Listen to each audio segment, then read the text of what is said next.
இப்போ ஊரில் முக்கியமான ஒரு பிரச்சனை, டிஎன்பிஎஸ்சி எக்ஸாம் வந்து பாதியிலே நிறுத்தப்பட்டது, மாணவர்கள் இதனால் ரொம்ப கஷ்டப்பட்டாங்க அப்படின்ற செய்தியெல்லாம் நீங்கள் பார்த்துருப்பீங்க. இது தொடர்பாக திமுக கூட்டணி கட்சிகள் யாருமே வாயை திறக்கலை அப்படின்ற ஒரு குற்றச்சாட்டை முன் வச்சிருக்காரு ஒருத்தர். யார் இவர்? ஒன்றிய இணையமைச்சர் எல் முருகன் அவர்கள். அவர் தான். அவர்கிட்ட நம்ம கேட்டோம், டிஎன்பிஎஸ்சி எக்ஸாம் வந்து கவர்மெண்ட் தரப்பில் நிறுத்திட்டாங்க, பாதியிலே நின்று போச்சு, மாணவர்கள்லாம் ரொம்ப சிரமப்பட்டாங்களே, இதை நீங்கள் எப்படி பார்க்குறீங்க? இது பற்றி திமுக கூட்டணி கட்சிகள் யாருமே பெருசாக கண்டனம் தெரிவித்து அறிக்கையோ இல்லை கண்டித்த அறிக்கையோ விடலை, எதிர்ப்பும் தெரிவிக்கலை. இதை நீங்கள் எப்படி பார்க்குறீங்க அப்படின்னு கேட்டால், அதுக்கு எல்முருகன் அவர்கள் என்ன சொல்கிறாருன்னா, தெரிஞ்சுக்கங்க, கூட்டணின்னு இருக்கிறது வெறும் வாக்கு அரசியலுக்காக மட்டும்தான், மக்களுக்காகவோ மக்கள் பிரச்சனையை பேசுகிறதுக்காகவோ மாணவர்களுக்காகவோ கிடையாது. அப்படி இருந்திருந்தால் இதை பற்றி வாயை திறந்துருக்கணும்ல. இதே வேறு ஏதாவது நடந்துருந்துச்சுன்னா, இல்லை பாஜக சம்மந்தப்பட்டு ஏதாவது நடந்துருந்துச்சுன்னா காலையிலேருந்து சாயந்தரம் வரைக்கும் மாற்றி மாற்றி பேசியிருப்பாங்க, டிவிலெலாம் டிபேட் நடந்திருக்கும். ஆனால் இது எவ்வளோ பெரிய பிரச்சனை, இதை பற்றி வாயை திறக்கலையே கூட்டணி கட்சிகள் திமுகவில், அதெல்லாம் நீங்கள் கேட்கணும்ல அப்படின்ற மாதிரி பேசியிருக்கார் எல் முருகன் அவர்கள். கவலையே இல்லையே, அவங்களுக்கு எல்லாம் ஓட்டு வண்டி தான் எல்லாமே.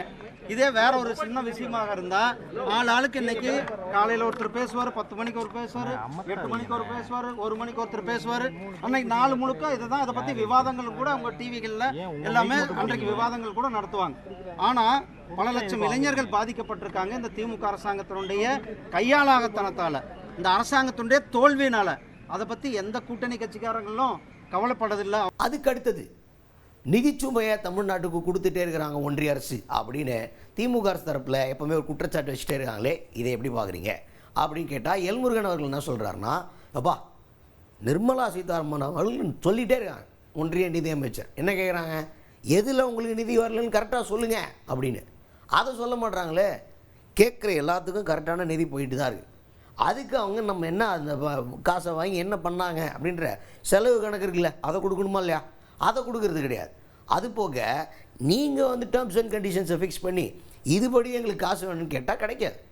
Central government terms and conditions இருக்குது, அது ஓகேன்னு நீங்கள் வாங்கினா மட்டும்தான் உங்களுக்குலாம் பட்ஜெட் வரும்.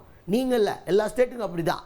நாங்கள் கண்டிஷன் போடுவோம், அதை நீங்கள் ஓகே சொல்லணும், அப்படின்னா மட்டும்தான் பட்ஜெட் உங்களுக்கு ரிலீஸ் ஆகும் அப்படின்ற ரேஞ்சுக்கு.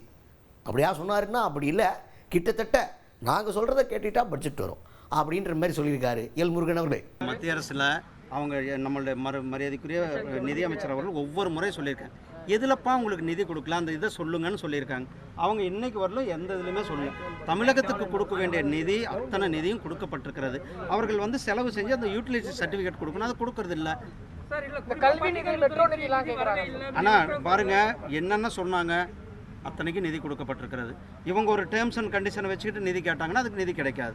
என்ன டேர்ம்ஸ் அண்ட் கண்டிஷன் மத்திய அரசாங்கத்தினுடைய டேர்ம்ஸ் அண்ட் கண்டிஷன் இருக்கோ அந்த டேர்ம்ஸ் அண்ட் கண்டிஷனை ஃபில்ஃபில்லும் போது இவங்க மட்டும் இல்லை, அனைத்து மாநிலங்களுக்கும் நிதி கொடுக்கிறது.